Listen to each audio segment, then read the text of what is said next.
A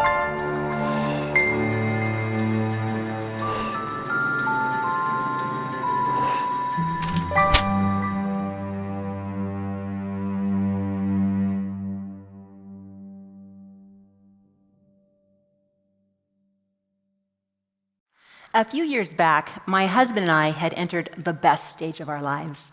Our daughters were grown and gone. We had money in the bank, successful businesses. We had time to travel, and we really looked forward to those naked Sundays. You might say that we had rekindled our love, our marriage, and had entered that wonderful stage of being empty nesters. That all changed with a 2 a.m. telephone call about 3 years ago. My husband hastily answered the telephone call to find his father on the other line, Sal, my father-in-law, and he was panicked because he just knew that the neighbor next door was out to cremate him in his sleep. You see, there was a cement mixer out in the courtyard of the assisted living residence that he was staying, and he just knew it was an oven meant for him.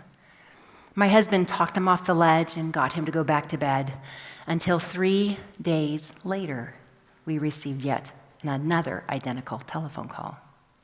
Sal's world was crumbling, and so was our Pollyanna life. But before I take you forward, let me take you back to the beginning. When I was in my 20s, my mother once said to me that since she had taken care of me for the first 18 years of my life, I might consider taking care of her for the last 18 years of her life. Unfortunately, that didn't happen. In 1999, both of my in-laws were present as my mother lost her battle with cancer. We surrounded her hospital bed, I held her hand, and I watched her take her last breath. In the year 2000, Sal's bride of 40 years died with complications of lupus. And in 2008, he was diagnosed with Parkinson's disease. In 2012, I lost my father at 80 years old unexpectedly.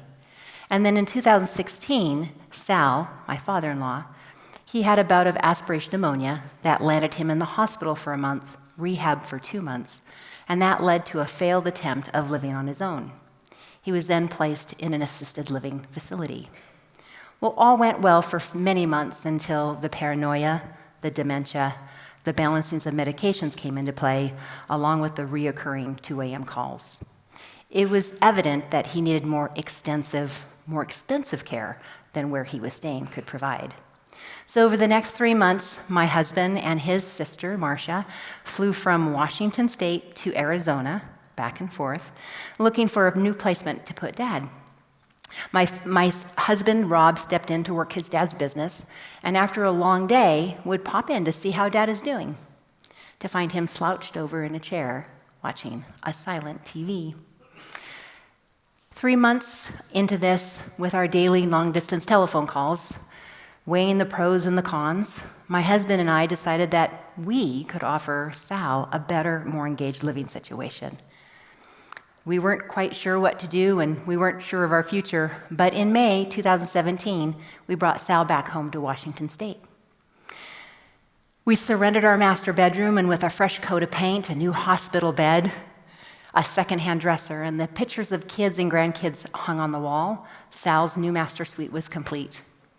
Now, this did require us to do a little bit of downsizing and spread our belongings over our home. With our living spaces in the basement and our closets up on the second floor, I will tell you we did get our steps in for the day. Our dream of our future bed and breakfast inn, complete with morning yoga on the back lawn. Well, that had to be placed on the shelf of dreams for just a little while longer. With Dad all settled in, we knew it was time to surround ourselves with people who knew more about Parkinson's disease than we did. We also knew that it was important to start routines that were easy to follow, engaged all the senses, and helped to stop the progression of the disease the best that we knew how. So we reached out and we started in-home therapy.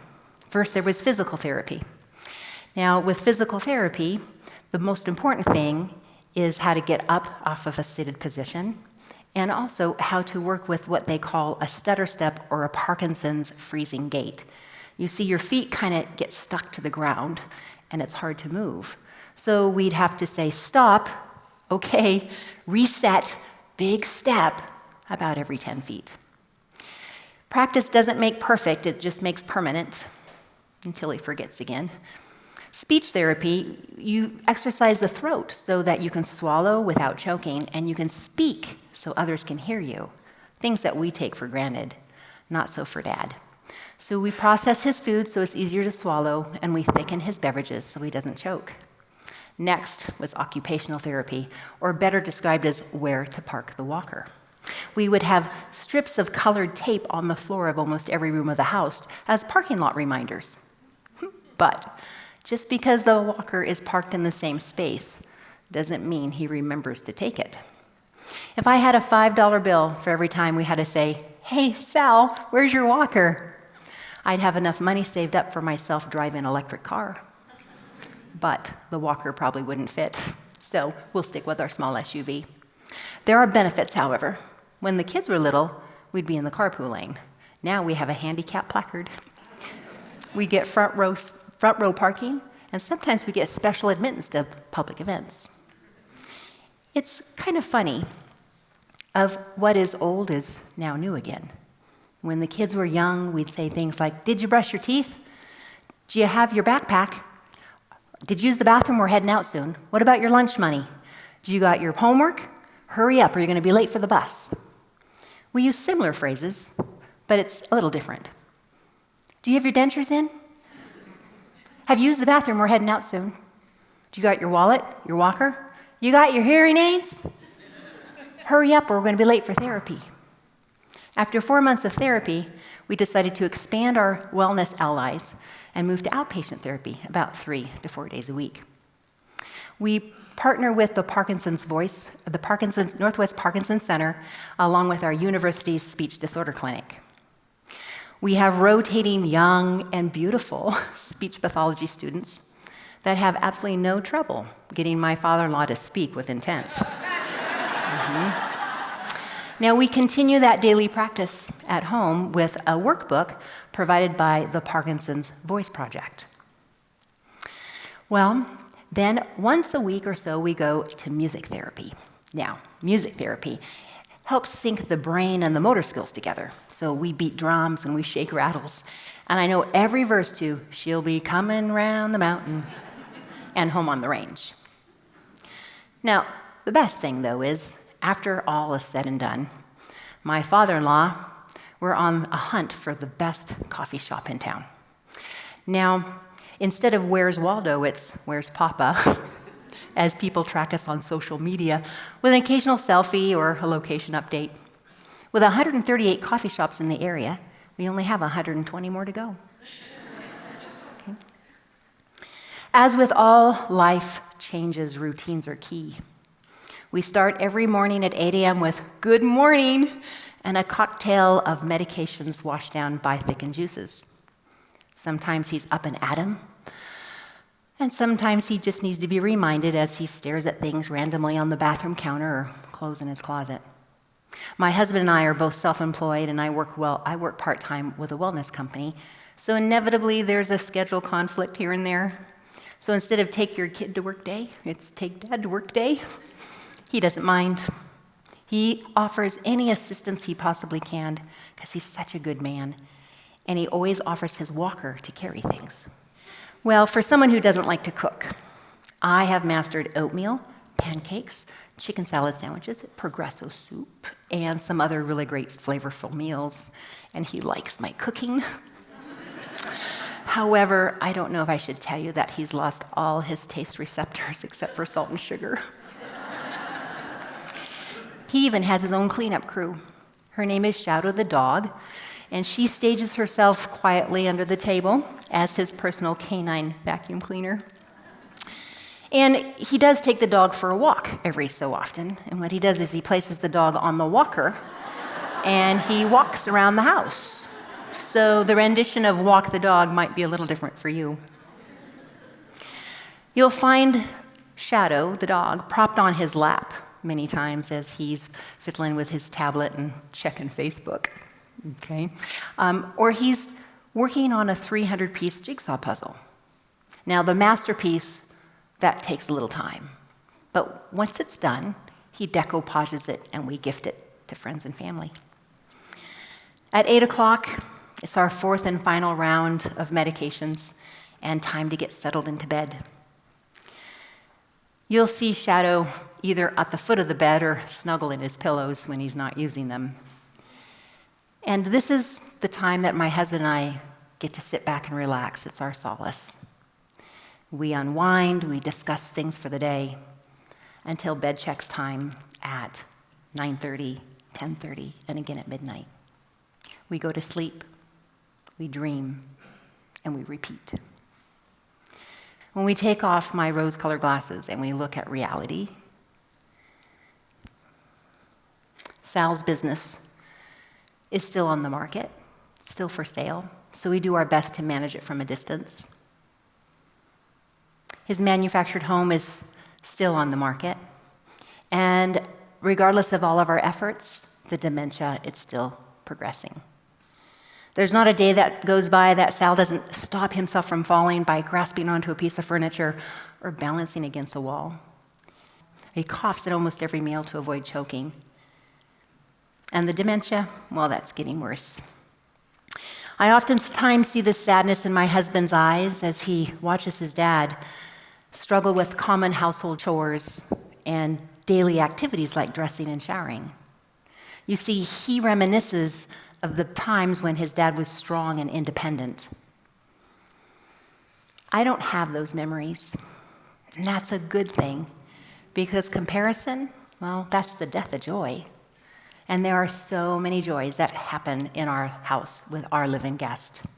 Matter of fact, just the other day, I'm in doing the dishes, and Sal comes around, and I said, Sal, why don't you go get your laundry? So he putzes away, comes back in about 5 minutes empty-handed. And he goes, I forgot what you asked me to do. And I said, yeah, I asked you to.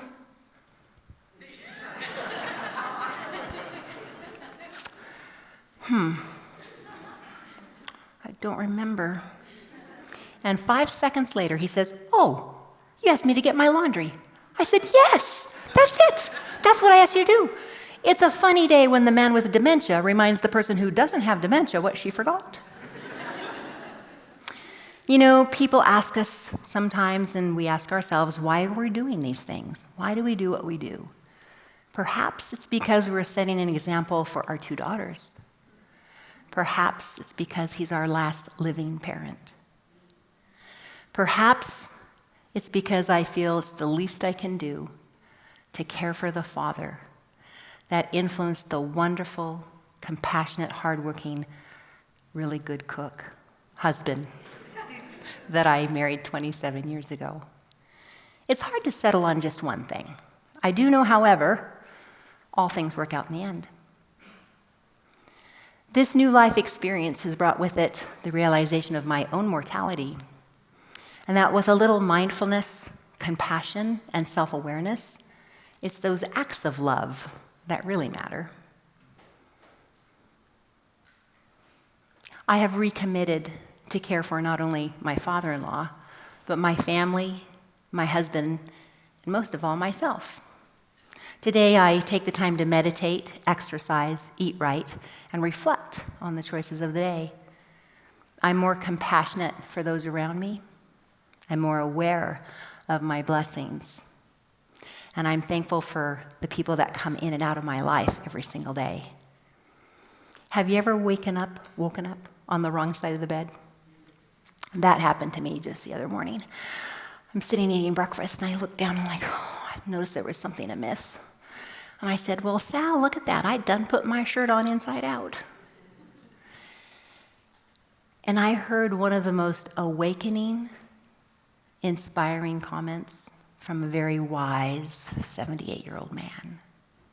He said, it happens to the best of us. It happens to the best of us. And even though my life might seem a little inside out right now, every morning we wake up more fearless than the morning before.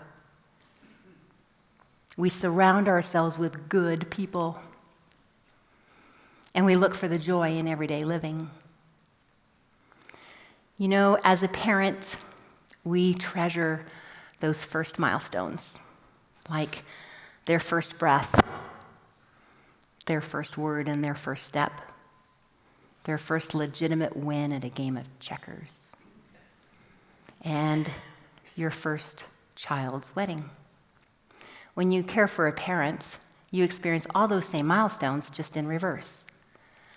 You get to experience with them their last grandchild to be married, their last legitimate win at a game of cribbage, their last step on their own, their last audible word, and if you're lucky, their last breath. So when you have the opportunity, the honor, and the privilege to care for an elder parent, relative, or other individual, remember, it's not for the rest of your life. It's just for the rest of theirs.